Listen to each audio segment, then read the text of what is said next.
नमस्कार दोस्तों, आप सभी का स्वागत है फ्रीडम एजुकेशन ऑफ इंडिया में। तो दोस्तों अपन अध्ययन कर रहे थे जो राजस्थान जीके का टॉपिक आता है दोस्तों आर्ट कल्चर से संबंधित राजस्थानी भाषा और उसकी बोलियाँ, उसी टॉपिक का अपन अध्ययन कर रहे थे। इस टॉपिक से संबंधित दोस्तों अपन ने 2 लेक्चर कंप्लीट कर लिए। फर्स्ट लेक्चर मैंने आपको जो बताया था वो दोस्तों राजस्थानी भाषा की उत्पत्ति के बारे में बताया था। राजस्थानी भाषा की जो बोलियाँ आती हैं दोस्तों उसका वर्गीकरण बताया था एल.पी. टेसीटोरी के अनुसार। एल.पी. टेसीटोरी का पूरा वर्गीकरण पढ़ लिया था अपन ने, ठीक है। इसके बाद जो सेकंड लेक्चर था दोस्तों उसमें मैंने आपको बताया था जो अपने पास राजस्थानी भाषा का जो साहित्यिक रूप आता है दोस्तों डिंगल और पिंगल, उसके बारे में जानकारी दी थी। और ये दोस्तों आज अपना थर्ड लेक्चर है, इसमें अपन पढ़ेंगे दोस्तों जॉर्ज अब्राहम ग्रीशियन का वर्गीकरण। ये वही है दोस्तों जिन्होंने अपनी राजस्थानी भाषा के लिए सर्वप्रथम राजस्थानी शब्द का प्रयोग किया था। 1916 ईस्वी में इनकी जो पुस्तक प्रकाशित हुई थी लिंग्विस्टिक सर्वे ऑफ इंडिया, उसी में दोस्तों इन्होंने अपनी राजस्थानी भाषा के लिए सर्वप्रथम राजस्थानी शब्द का प्रयोग किया था। तो जॉर्ज अब्राहम ग्रीशियन का वर्गीकरण पढ़ेंगे दोस्तों। जो जॉर्ज अब्राहम ग्रीशियन है दोस्तों इन्होंने जो राजस्थानी भाषा का वर्गीकरण किया है वो 5 प्रकार से किया है। पहला प्रकार है दोस्तों पश्चिमी राजस्थानी, जिसका अन्य नाम है दोस्तों मारवाड़ी। सेकंड प्रकार है दोस्तों उत्तरी पूर्वी राजस्थानी। थर्ड प्रकार है दोस्तों मध्य पूर्वी राजस्थानी। फोर्थ प्रकार है दोस्तों दक्षिणी पूर्वी राजस्थानी।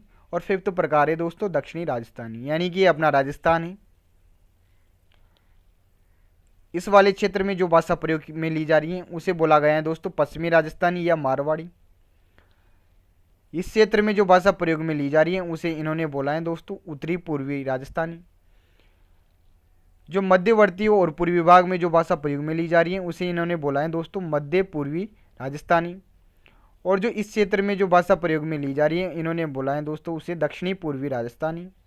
और जो इस क्षेत्र में जो भाषा प्रयोग में ली जा रही है उसे इन्होंने बोला है दक्षिणी राजस्थानी, ठीक है। क्षेत्र के अकॉर्डिंग इन्होंने अपनी राजस्थानी भाषा का वर्गीकरण किया है। तो पहला टाइप आता है दोस्तों अपने पास पश्चिमी राजस्थानी, जिसका अन्य नाम क्या है मारवाड़ी, ठीक है। तो मारवाड़ी की उपबोली अपन ने पढ़ ली है तो अब आपको ज़्यादा दिक्कत नहीं आएगी पढ़ने में। तो देखिए मित्रों, जो पश्चिमी राजस्थानी है इसे भी इन्होंने 4 सब टाइप में डिवाइड किया है। पहला आता है अपने पास पूर्वी मारवाड़ी। जो पश्चिमी मारवाड़ी है दोस्तों, जैसे कि ये अपना राजस्थान है, मैं मैप के जरिए बताता हूँ।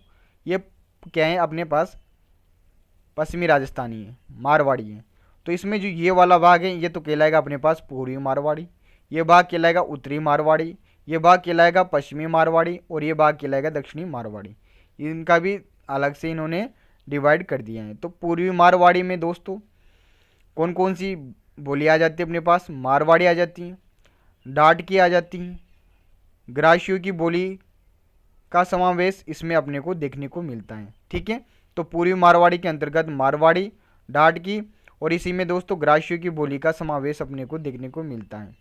जो पूर्वी मारवाड़ी दोस्तों इसमें जो ग्रंथ रचा गया है वह है दोस्तों रजियारा सोटा, यानी कि जो रजियारा सोटे हैं दोस्तों ये करपराम जी के द्वारा रचित हैं, करपराम खिड़िया, ठीक है, करपराम जी के द्वारा रजियारा सोटे। तो ये दोस्तों जो रजियारा सोटा जो ग्रंथ है दोस्तों ये इसी बोली में लिखा गया है। अगला आता है अपने पास उत्तरी मारवाड़ी। जो उत्तरी मारवाड़ी है दोस्तों इसमें दोस्तों बीकानेरी आ जाती है अपने पास, बागड़ी आ जाती है, शेखावटी आ जाती है।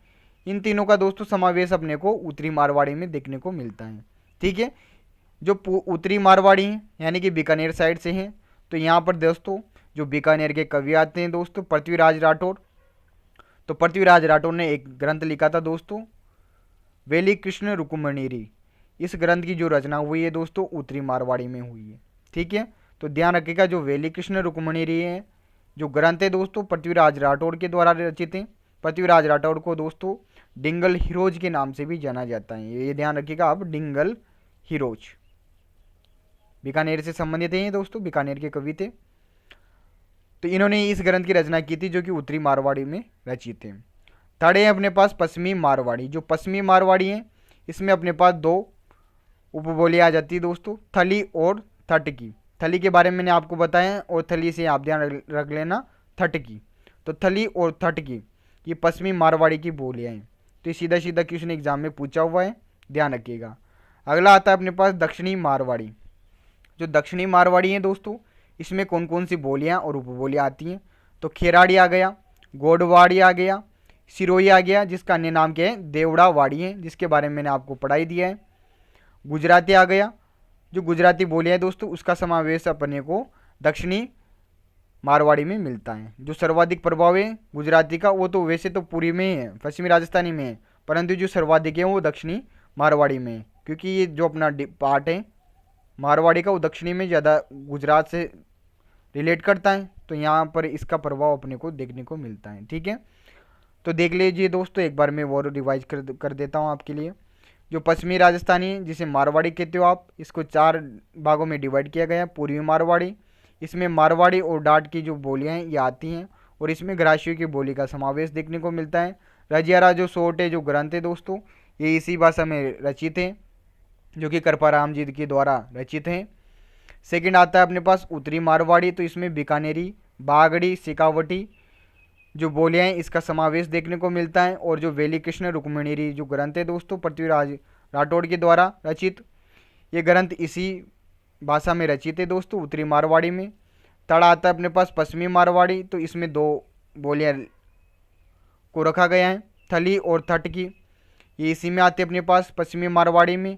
और एक और सब टाइप हो गया अपने पास दक्षिणी मारवाड़ी, इसमें खिराड़ी, गोडवावाड़ी और सिरोही, जिसका अन्य नाम देवड़ावाड़ी है, इन बोलियों को रखा गया है। इसके अलावा दोस्तों गुजराती जो बोलियां हैं इसका समावेश अपने को दक्षिणी मारवाड़ी में मिलता है। ठीक है, अब सेकंड टाइप देखिए दोस्तों, उत्तरी पूर्वी राजस्थानी। जो उत्तरी पूर्वी राजस्थानी है दोस्तों, इसमें कौन कौन सी बोलियों को रखा गया है, तो ध्यान रखेंगे मेवाती और अहिरवाटी जो 2 बोलियां हैं, इसे उत्तरी पूर्वी राजस्थानी के अंतर्गत रखा गया है। ठीक है, क्षेत्र के अकॉर्डिंग है दोस्तों, तो आप वैसे ऐसे करना, मैंने आपको पिछले लेक्चर में बताया था कि इन बोलियों को आप मैप के माध्यम से याद करने का प्रयास कीजिएगा, आपको अच्छे से याद हो जाएगा। मैप में पूरा को मेंशन कर लेना, जो भी चीज़ें मैंने आपको बताई है उनको मेंशन कर लेना, उससे क्या आपको आसानी रहेगी। काफ़ी सारी बोलियाँ तो ऐसी है दोस्तों जिस क्षेत्र के अकॉर्डिंग है, जैसे कि वागड़ क्षेत्र हो गया, बांगड़ क्षेत्र हो गया, शेखावटी क्षेत्र हो गया, ढूंढाड़ क्षेत्र हो गया, मेवात क्षेत्र हो गया, हाड़ौती क्षेत्र हो गया। ठीक है, तो उसी अकॉर्डिंग भी बहुत सारी बोलियाँ हैं। तो उत्तरी पूर्वी राजस्थानी में आप कौन सी बोलियों को रखोगे, मेवाती और अहिरवाटी को।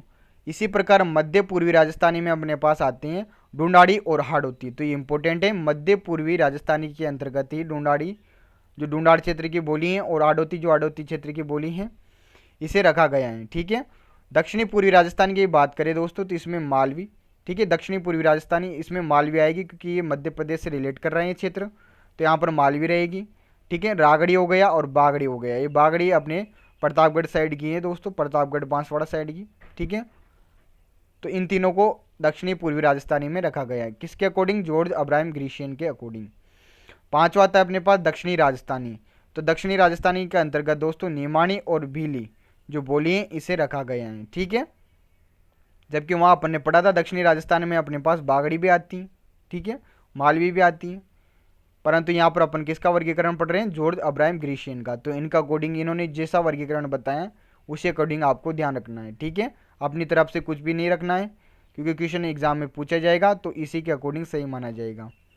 तो ये आपके वर्गीकरण हो जाता है जॉर्ज अब्राहम ग्रीशियन का, अच्छे से याद कर लेना, अपने नोटबुक में इन्हें नोट डाउन कर लेना। ठीक है, और यहाँ से क्वेश्चन आया हुआ है एग्जाम में 2 से 3 बार, तो ध्यान रखिएगा। तो मिलते हैं अगले वीडियो में, जिसमें अपन पढ़ेंगे जो अपने पास राजस्थान भाषा की जो साहित्य हैं, राजस्थानी साहित्य, उसके जो प्रमुख कवि हैं उनको पढ़ेंगे दोस्तों, उनका योगदान पढ़ेंगे। ठीक है, तो मिलते हैं अगले वीडियो में, तब तक के लिए धन्यवाद। जय हिंद, जय भारत।